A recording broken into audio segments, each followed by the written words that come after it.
Hello, hello. I am Lisa Concepcion, certified professional love life coach and founder of Love Quest Coaching. And tonight I am talking to you all about my long distance relationship and the things that I have learned about myself from it. So I'm going to just jump right in here.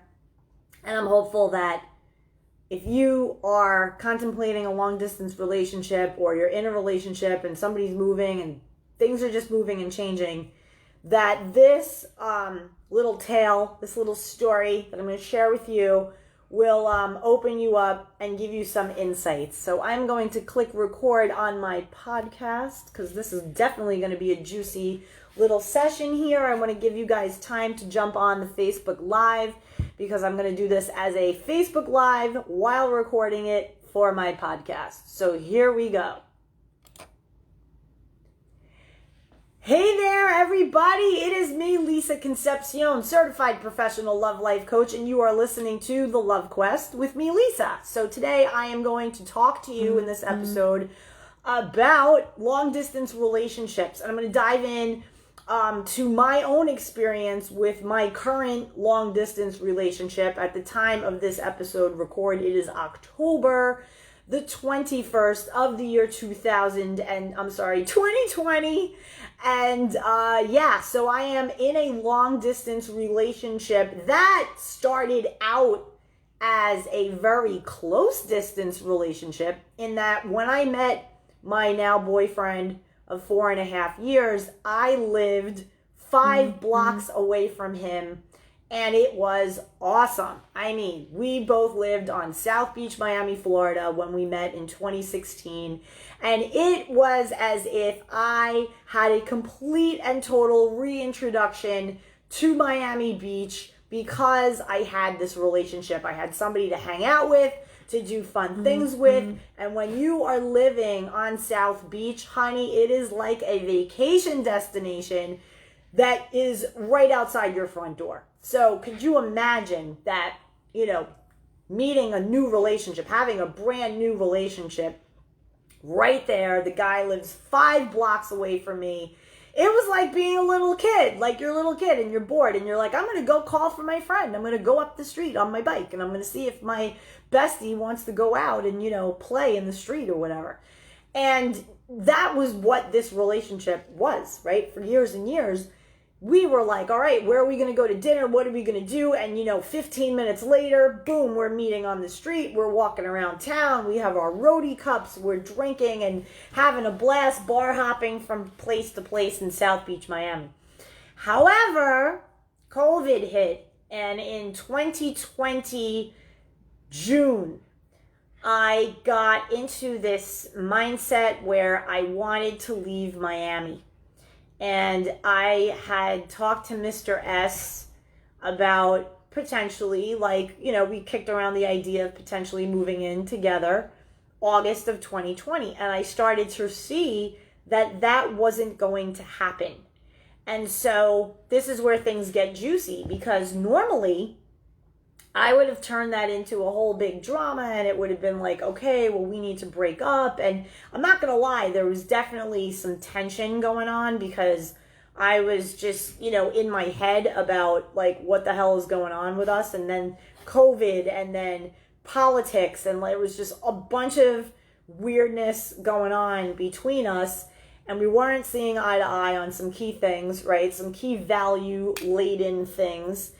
And I was just kind of thinking the worst. But then I realized, after taking a minute and, just really getting into my head and getting into my heart and feeling my way through this, that I said, okay, wait a second. Is it that you want to break up with Mr. S, or is it that you want to break up with Miami? And when I started to think of that, I said, okay, but if I leave Miami, which I definitely want to do now that I said it and I spoke it into existence, it just appealed to me so much to get out of Miami Beach, that I realized, well, then that means that you're going to be entering a long distance relationship. Now, before being a codependent, that's a disaster. Codependents do not like long distance relationships because we like our people close. We like to be able to see them all the time, to make plans and then have that plan happen. We don't like any of the distance, anything that goes along with the distance, the insecurity that the distance brings, right? But I am not codependent anymore. And I realized this when I said, wait a second, I think I want to go where I am called to go next. And for me, that was moving to the west coast of Florida from the southeast part of Florida. And I said, yeah, this is where I want to be. This is where I feel more aligned. I feel like I can really take my business to the next level. It's more of where I want to be at this particular juncture in my life. I already did almost a decade on South Beach, Miami, and the woman that I was when I moved there versus the woman that I have become now through this 10 years on South Beach is almost like the end of an era, and I find myself in a different place in my life. And I said, well, you know what? I'm going to make this move for me. And I mentioned it to Mr. S, and he was like kind of blown away, but we talked it through and he was into it. He was like, I'll come visit you. I'll come hang with you, of course. And since I moved to the west coast of Florida, it's 3 hours away from Miami, Mr. S has held to his word. He comes to visit. And what I find so interesting is that we have a really good time together. It's a lot of companionship. It's bopping around town just as we did in South Beach. But this time, you know, we have to take a car some places, or we hang out at my place, and we have the pool, and it's like as if I live at a resort. So it's very self-contained and beautiful here. And then we have the beaches, and we have museums and different parts of town within an hour radius that we can go and explore. So it's been really, really fun. And one of the things that I noticed, and again, I am currently at the time of this recording, 49 years old, is that I'm very, very different now when it pertains to relationships. So I no longer need the boyfriend to be 5 blocks away. I don't even know if I need to have the boyfriend living with me. I definitely know that if I am going to live with somebody, I need way more square footage. I like my space. I like my groove. I like the TV going on the shows and the news channels that I want to watch. I like having my own groove. And I know that Mr. S is on the same page as that. He likes his space. He likes to turn on the TV and watch the ball game and go on the terrace and have his cigar. And I think it's really interesting how the older we get, especially for the people out there who are listening and tuning into this, who've been married before and have gone through a divorce and reinvented their life and built a life that's quite fabulous and that they really grow comfortable with and like a whole lot. And they've created their peace. And we don't want anything disturbing the peace. When you reach that state of liking the way you live, you don't really want to acquiesce to anyone else. And so perhaps then when you reach a certain age, it is possible that you can go from a short distance relationship to a long distance relationship and have it even be stronger and more fun because you have time for yourself. So since I've been living 3 hours away from Mr. S, my boyfriend of 4.5 years, we have been getting along awesome, having so much fun, and that pressure of what is the next step in this relationship is completely off the table. I came to this part of Florida because I am absolutely focused on growing my business. I hired a business team. I have other things in production. I launched this podcast.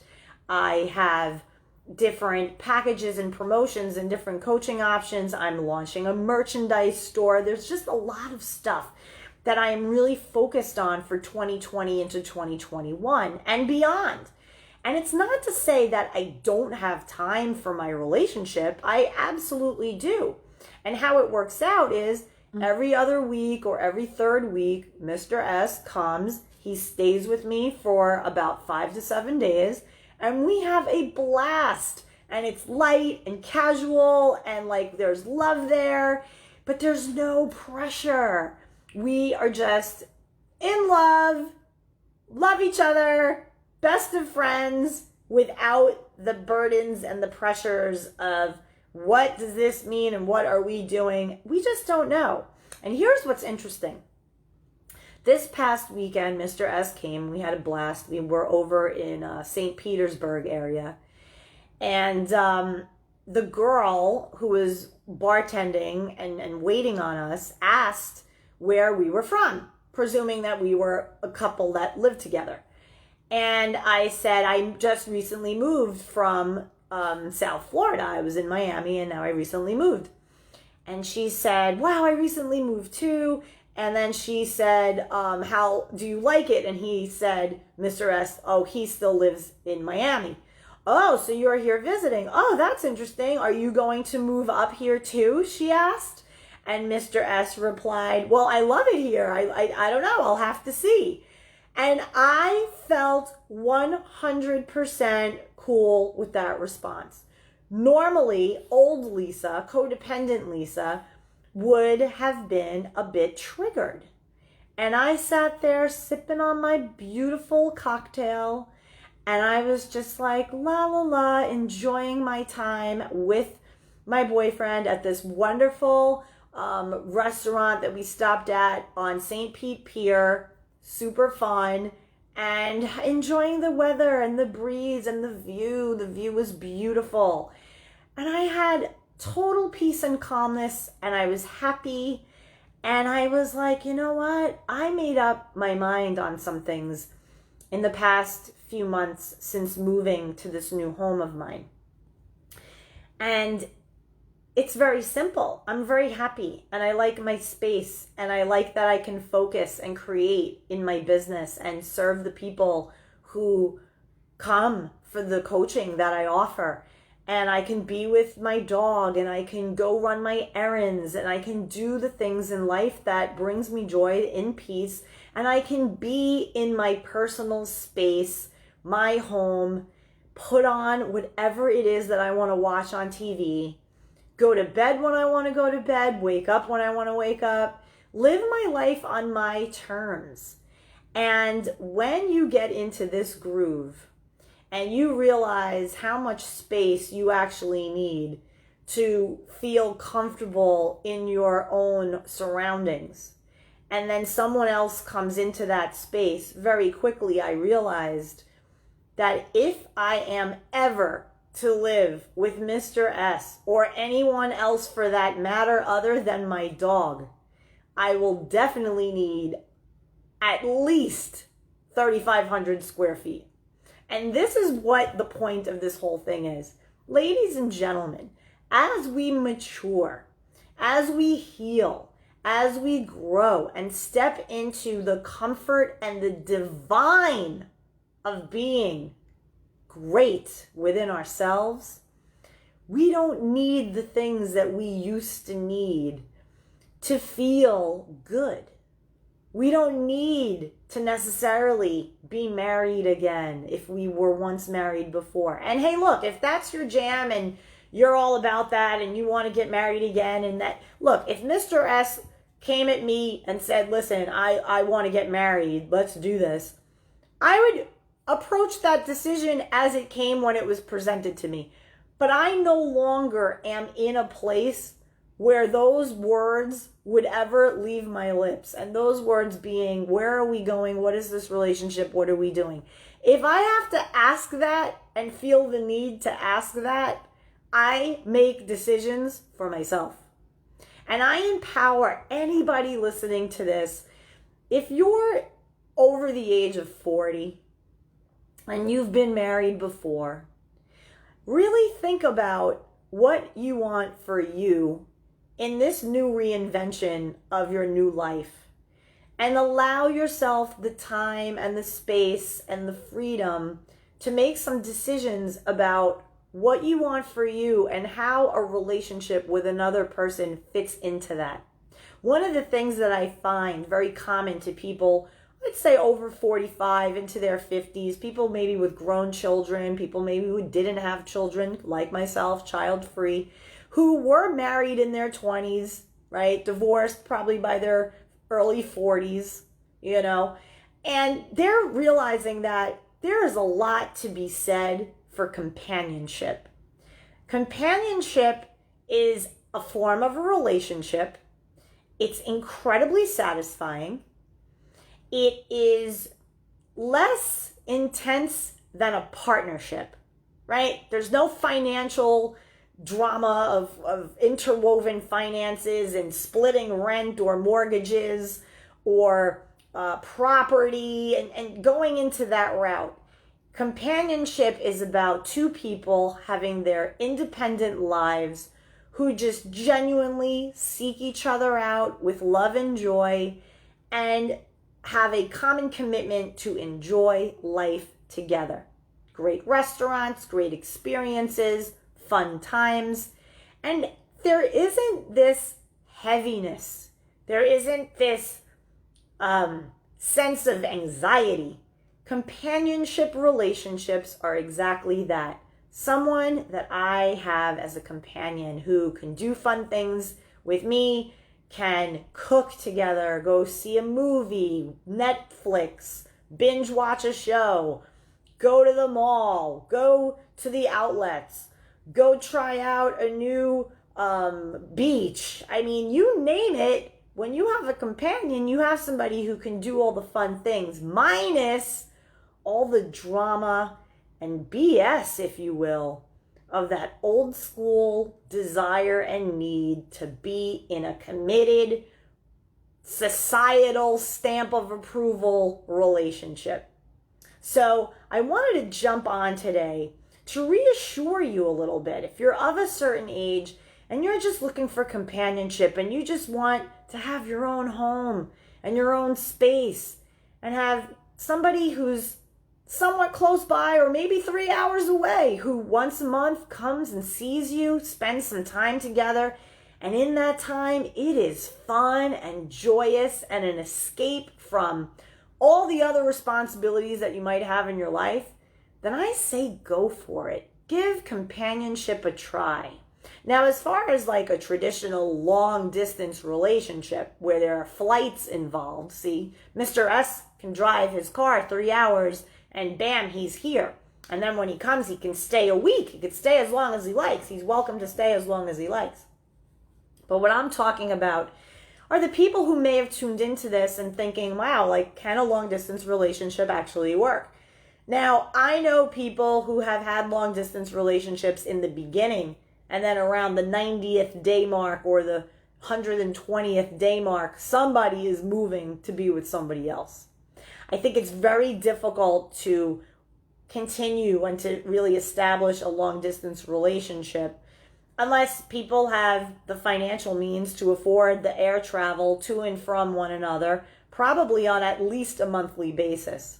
It almost is a thing where that is also a form of companionship, a companionship relationship. It's very difficult to have a very heavier, stronger kind of partnership relationship if you are long distance. Just the distance between you lends itself to a lot of independence, a lot of autonomy.